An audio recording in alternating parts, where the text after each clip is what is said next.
زمزم کے کنویں کی ملکیت حاصل کرنے کے علاوہ عبد المطلب کی زندگی کا دوسرا اہم واقعہ ابرہہ کا بیت اللہ پر حملہ ہے۔ تاریخ میں اس کو واقعہ فیل کے نام سے یاد کیا جاتا ہے۔ ابرہہ ایک عیسائی سردار تھا۔ شاہ حبشہ نجاشی کی طرف سے یمن کا حاکم تھا۔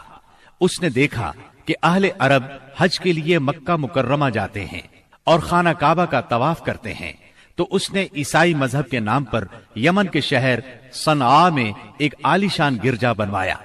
عرب میں اس گرجا کی خبر مشہور ہو گئی۔ قبیلہ کنانہ کا ایک آدمی وہاں گیا اور گرجا میں گندگی پھیلا کر بھاگ آیا۔ ابرہہ نے غصے میں آ کر قسم کھائی کہ کعبے کو ڈھا کر دم لے گا۔ چنانچہ وہ ایک لشکر جرار لے کر مکہ مکرمہ کی طرف روانہ ہوا۔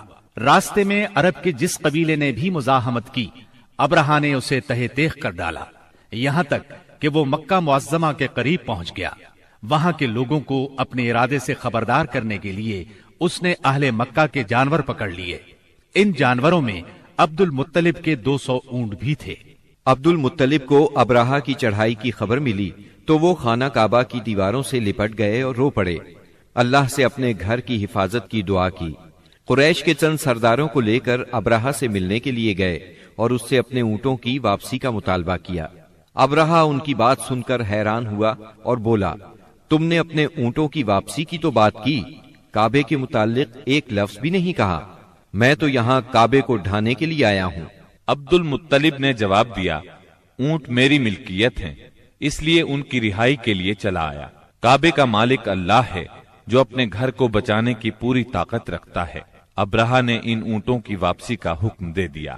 یہ اپنے اونٹ لے کر مکہ معظمہ واپس آ گئے۔ 60-70 ہزار کا لشکر تھا اور اس میں 9 یا 13 ہاتھی تھے۔ اس لشکر نے آخر مکے پر چڑھائی کی۔ لشکر مکے کے نزدیک پہنچا تو محمود نامی ہاتھی نے مکے میں داخل ہونے سے انکار کر دیا اور وہیں بیٹھ گیا۔ ایسے میں اچانک باہر قلزم کی طرف سے پرندوں کا ٹڈی دل نظر آیا۔ ان کے پنجوں اور چونچوں میں کنکریاں تھیں۔ جن سپاہیوں پر وہ کنکریاں پڑتی ان کے اعضاء کٹنا شروع ہو جاتے۔ ان کنکریوں کے گرنے سے ابرہہ کی فوج اور ہاتھیوں کا جو حشر ہوا وہ بلا شبہ تاریخ عالم کا ایک نہایت حیرت ناک باب ہے۔ خود ابرہہ مشکل سے گرتا پڑتا صنعاء تک پہنچا اور نہایت دردناک عذاب میں گرفتار ہو کر یمن میں مرا۔ عربوں کے ہاں اس سال کو عام الفیل کہتے ہیں۔ ایک مدت تک یہی تقویمی سال شمار ہوتا رہا۔ قرآن کریم میں یہ واقعہ سورہ فیل میں بیان ہوا۔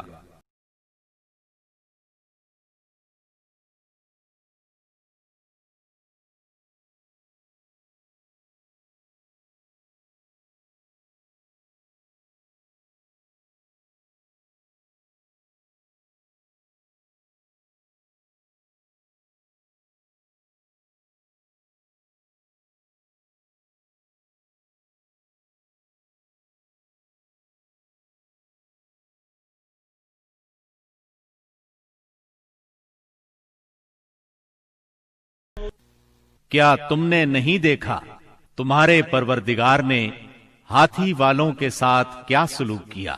کیا اس نے ان کی تدبیر کو اکارت نہیں کر دیا اور ان پر پرندوں کے جھنڈ بھیج دیے جو ان پر پکی ہوئی مٹی کے پتھر پھینک رہے تھے؟ پھر ان کا یہ حال کر دیا جیسے جانوروں کا کھایا ہوا بھوسا۔